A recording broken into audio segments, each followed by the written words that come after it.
Bonjour, bienvenue sur la chaîne. Aujourd'hui, je vous parle d'une rencontre extraordinaire. Donc, j'ai fait quelques vidéos sur des rencontres extraterrestres, ce qui est un phénomène assez récent, hein. Ça se produit plutôt depuis 2 ans à peu près. Et ça semble monter crescendo, de plus en plus intéressant, je dirais. Donc, je vous en parle. Donc, j'ai mis une petite musique de fond là, c'est moi qui répète en fait. Donc, quand je fais une répétition, je m'enregistre parfois et je vous le passe en musique de fond. Comme ça, j'ai pas de problème de droit d'auteur. Voilà. Je vous explique cette rencontre. En fait, je pense savoir ce qui se passe, pourquoi ça se produit depuis 2 ans. C'est qu'en fait, les extraterrestres positifs sont attirés par les lieux positifs pour se ressourcer. Ils ont une mission à accomplir en orbite, on va dire, ou sur Terre, hein. Ils ont une mission à assurer et puis parfois ils ont besoin de se ressourcer. Et donc ils ont tendance à se diriger vers les lieux positifs. Alors de quelle manière ils trouvent les lieux positifs, je ne sais pas. Est-ce que c'est leur ressenti personnel ou est-ce qu'ils ont des détecteurs, je ne sais pas. En tout cas, c'est mon terrain qui est visé. Et il se trouve que mon terrain a pris du positivisme assez important ces 2 dernières années. Et donc c'est sujet à attirer foule d'animaux, foule de choses, foule d'oiseaux, il y a une espèce de synergie qui se crée, qui fait que quand on rentre sur le terrain, vous êtes sur la route, sur le bord de la route, à côté du terrain, vous rentrez sur le terrain, vous sentez tout de suite une énorme différence. Vous avez l'allée des cerisiers, vous sentez un grand positivisme sur cette grande allée, c'est une allée avec des arbres, hein. J'ai reproduit un concept de château, c'est que pour aller au château, il y a toujours une grande allée avec des arbres, et ça m'a toujours fait kiffer, alors j'ai fait la même chose. Même si techniquement c'était plus étroit. Et ça génère une émotion, c'est l'arbre vivant qui transmet ça. Et quand on met une grande densité d'arbres nourriciers, ça nourrit beaucoup de vie en fait. Et c'est la vie qui crée ce positivisme et c'est pas de la vie négative d'humains délinquants ou de choses comme ça. Ça n'a rien à voir. C'est très, très pur. Bon, je suis quand même embêté, j'ai un renard qui est venu mettre la pagaille dans ce petit bonheur, donc je dois beaucoup travailler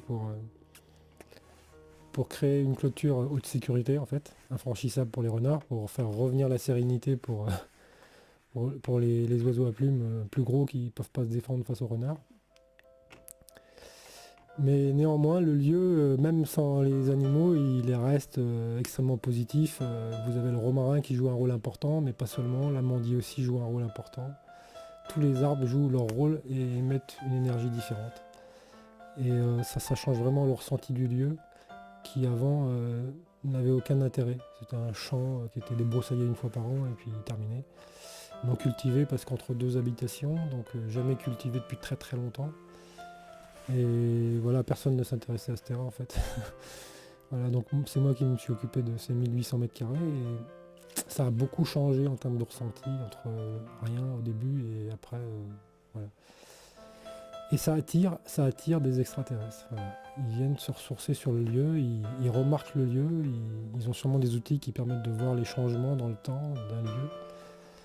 Et là, j'arrive à mon terrain, donc j'y vais pas souvent en ce moment. J'arrive à mon terrain, donc normal, comme d'habitude, et là je ressens une présence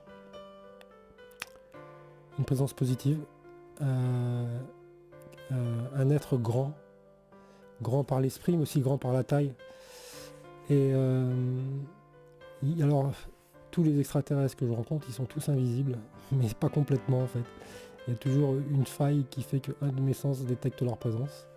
Bon, d'abord, je les détecte par télépathie. Je m'aperçois qu'il y a une forme intelligente qui est présente. Donc j'entends son mode de pensée, même s'il se met en mode furtif en essayant de penser à rien. Sa seule présence émet une énergie que je détecte.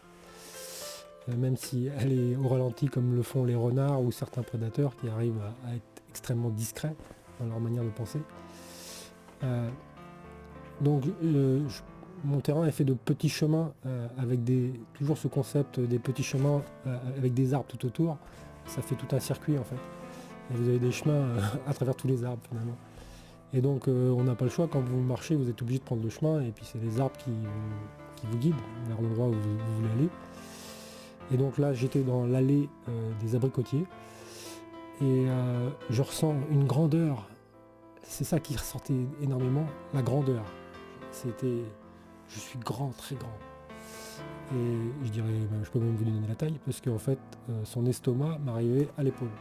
Et je pouvais sentir le champ électromagnétique qu'émet son ventre. Sauf ce qu'il faut savoir, ce que vous ne savez pas, c'est que, peut-être vous le savez, mais la digestion génère beaucoup de champs électromagnétiques au niveau du ventre. Et une bonne digestion émet une énergie positive, et une mauvaise digestion émet une énergie troublée. Voilà. Donc ceux qui ont la sensibilité peuvent le ressentir. Voilà. Et donc quand je passe, je suis, comment dire, c'est comme si vous faisiez une rencontre d'une personne exceptionnellement bienveillante. Voilà. Une personne extraordinaire. À la fois extraordinaire par sa beauté, sa manière de penser, etc. Parfois on rencontre des humains comme ça, c'est assez rare, mais parfois on en rencontre, et cette émotion, elle vous reste jusqu'au soir. Vous en revenez pas d'avoir rencontré une telle personne parce que vous vous disiez, mais vous pensiez que ça n'existait pas, ou que ça n'existait plus, ou que c'était juste imaginaire, et puis il y a quand même des gens comme ça extraordinaires à rencontrer. Et ça faisait un peu ça, mais on sait que c'est pas humain parce que c'est plus pur, et il y a des différences, il y a des petites différences sur la manière de penser, des petites différences sur la pureté de l'énergie émise. Et donc je suis passé à côté, et bon, déjà je l'ai détecté à 5 mètres, alors je ne l'ai pas détecté très tôt, je l'ai détecté à 10 mètres de moi. Et là j'ai senti qu'il y avait une présence, et puis moi quand il y a une présence, puis que je sens que quelqu'un est plus grand que moi, j'ai cette attitude où je me gonfle un peu. Petit mais costaud. C'est une espèce de forme automatique, peut-être masculine, de respect, je sais pas. Mais je suis pas spécialement petit, je fais 1m78, mais quand vous êtes face à quelqu'un de très grand comme ça, les gens plus petits ils surcompensent, petit mais costaud. Voilà. Et donc en fait, je me vois bouger de cette manière-là, donc j'ai dit non seulement je sens une présence, mais en plus je réagis, quoi, vraiment. Et donc je passe à côté, je dis oh là là, qu'est-ce que c'est grand, et qu'est-ce que c'est bienveillant. Et j'en ai pensé jusqu'au soir, et même j'y pense encore plusieurs jours après, pour vous dire. Et alors que faisait cet être-là? Alors je ne sais pas comment ils font, mais les extraterrestres maîtrisent l'invisibilité et la furtivité, comme nous on ne sait pas le faire. Voilà. Il faut dire, le fait est là. Ils ont aussi l'interdiction d'interférer, donc cette invisibilité, c'est un outil nécessaire d'observation, d'étude, voire même d'influence. Donc là on est dans la bienveillance, on n'est pas dans... Et donc je me demandais, mais qu'est-ce qu'il fait là, entre les deux abricotiers? Alors il y a les allées comme ça, et puis deux abricotiers là, et puis qui sont espacés assez peu, il y a 2 ou 3 mètres, et lui il est au milieu là, il est grand comme ça, à 2,50 m, son ventre qui arrive à l'épaule, c'est vous dire que... Et du coup, je me posais la question après au bout du chemin, 10 mètres après, mais je dis, mais qu'est-ce qu'il fait là? Je me pose cette question, et j'ai essayé de me connecter à son esprit pour savoir, mais en fait il était là juste pour se ressourcer. Il venait d'un lieu, il était là, et puis j'étais arrivé à ce moment-là en fait. Il était là juste pour profiter du lieu et de l'instant. Et il n'y avait pas de mission particulière, il était là, c'est tout. Et puis il m'a vu, et puis il est resté très furtif, autant dans la pensée que... il était très près de moi, c'est pour ça que je l'ai ressenti. Et c'était flagrant parce que quand je suis arrivé à 1 mètre, j'ai senti l'énergie qui augmentait. Si je me rapprochais de son ventre en fait. Et puis 2 mètres après, hop, ça diminuait, comme si, un peu comme si vous aviez un aimant avec du métal, vous passez dedans, ça attire, et puis après ça, vous sentez pas, les deux aimants ne s'attirent plus. Vraiment, c'est vraiment ça, le ressenti, et je sentais vraiment, je m'éloignais du poids d'énergie de cette présence. Voilà, donc après, alors pour vous résumer, si vous n'avez pas vu les vidéos précédentes, j'ai eu une détection radar avion de chasse au-dessus de mon terrain. C'est une avion de chasse qui est venu tourner autour, une détection d'OVNI au-dessus de mon terrain. Détection radar d'OVNI, l'avion de chasse il a tourné en rond, on l'a revu, il est reparti, puisqu'ils maîtrisent l'invisibilité, donc ils peuvent détecter avec les radars, mais ils voient rien. Voilà, c'est ça la magie de leur technologie. Et donc j'ai eu détection radar, j'ai eu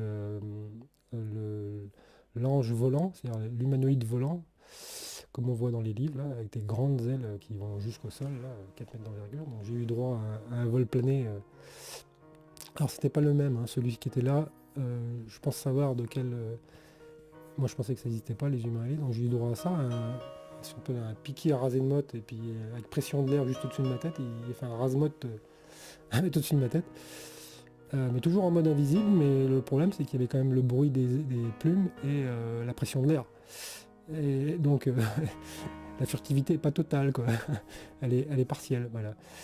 Et comme les humains, la plupart des humains croient qu'en ce qu'ils voient, et considèrent les yeux comme étant un sens prioritaire à tous les autres, ben, souvent les gens ne y croient pas parce qu'ils n'ont pas vu, quoi. N'empêche, il ne faut pas négliger les autres sens, et puis on peut en avoir plus que 5. Donc le ressenti électromagnétique du vent, ce serait plus un sixième sens, on va dire, mais qui est, je pense, accessible à tous. Donc, voilà, et donc c'est assez intéressant parce qu'en fait, puis j'ai aussi des contacts éloignés, c'est-à-dire je me suis fait prendre en photo depuis un ovni en orbite. Ils ont un flash très puissant. Parce que quand ils prennent quelqu'un en photo en orbite, c'est comme si vous preniez un flash très puissant de l'appareil photo à 2 mètres. C'est vous dire la puissance de l'OVNI, quoi. Au niveau lumineux en tout cas. Donc il fait un gros flash, et puis après on prend en photo, il est parti se cacher dans l'ombre de la Terre, c'est-à-dire vous avez le soleil qui éclaire la Terre, et vous avez que la moitié du ciel où vous voyez les satellites, parce qu'après vous êtes dans l'ombre de la Terre, donc vous ne voyez plus le reflet du soleil sur les satellites. Et donc là, il m'a pris en photo parce qu'il a vu que je regardais une étoile qui paraissait suspecte pas à sa place. Il s'est dit, je suis repéré. Il m'a pris en photo et puis il a été se cacher dans l'ombre. C'est original. Et puis c'était tout l'été, j'ai eu des contacts systématiques visuels au niveau du ciel, puisque je creusais mon bassin la nuit parce qu'il faisait trop chaud. Et donc quand je me posais 10 minutes à regarder le ciel, au bout de 10 minutes, il y avait une apparition d'engins lumineux, au déplacement typiquement extraterrestre, quoi.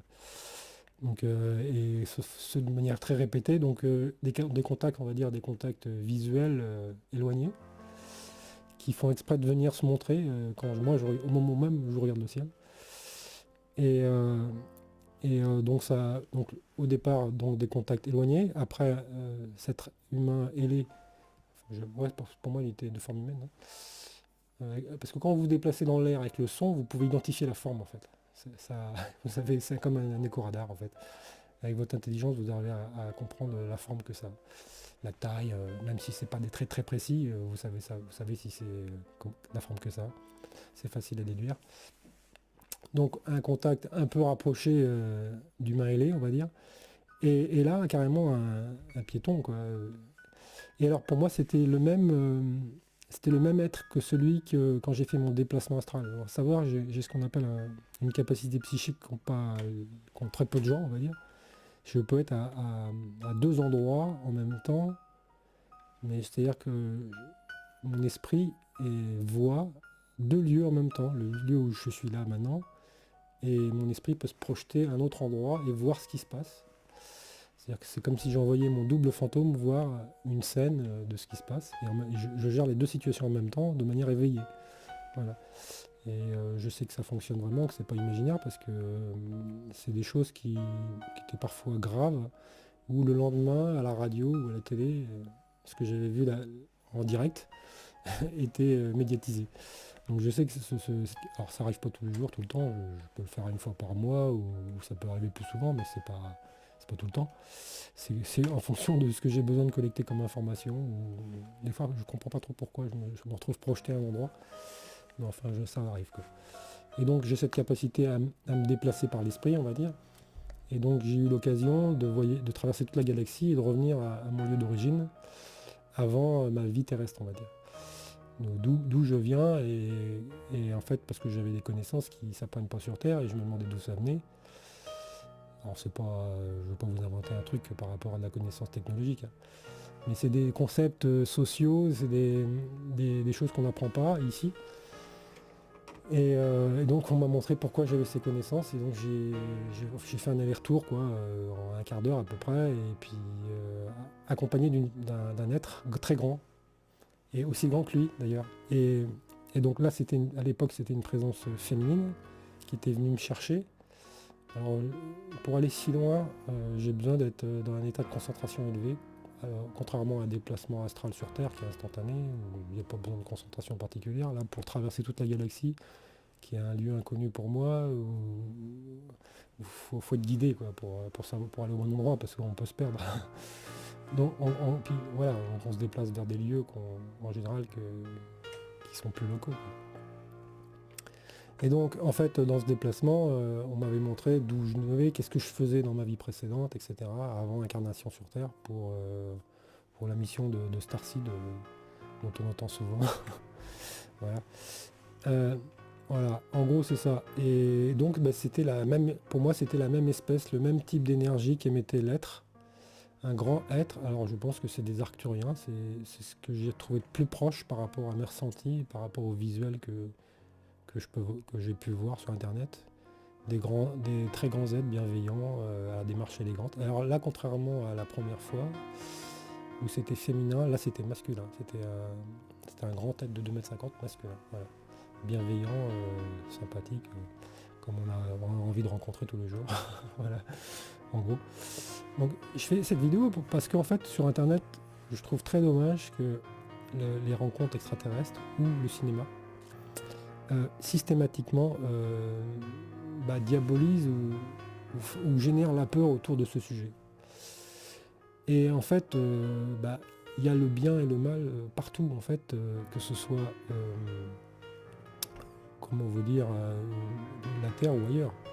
Le problème se pose partout, en fait. Donc, et donc, en général, les gens qui voyagent, qui viennent étudier notre planète, c'est pas dans des intentions nuisibles. Même si ça existe, et puis c'est très compliqué parce que j'ai l'impression qu'il existe tout un monde. Dès lors on passe en mode furtif, invisible, j'ai l'impression qu'on est en contact avec tout un tas de formes de choses où finalement c'est une dimension qui mélange un tout. Les êtres vivants passés en mode furtif, les morts qui ont perdu leur matérialité, les esprits tourmentés. Et j'ai l'impression que tout ça c'est dans le même espace dimensionnel invisible, et tout ça se mélange en même temps. En fait, j'ai l'impression que c'est ça. J'ai l'impression qu'il passe dans une dimension qu'on ne connaît pas de notre vivant, auquel où certains ont accès selon leurs facultés, mais peu. Et d'ailleurs sont souvent très perturbés à la découverte de cette capacité, parce que ça demande de l'adaptation. Moi je suis pas du tout perturbé par ça, c'est comme si pour moi c'était déjà acquis depuis plusieurs vies. J'ai jamais douté du fait que quand on perd sa matérialité, derrière il n'y a rien du tout. Pour moi c'est pas vrai. Bon, je suis déjà mort une fois et je suis revenu entre les morts après noyade.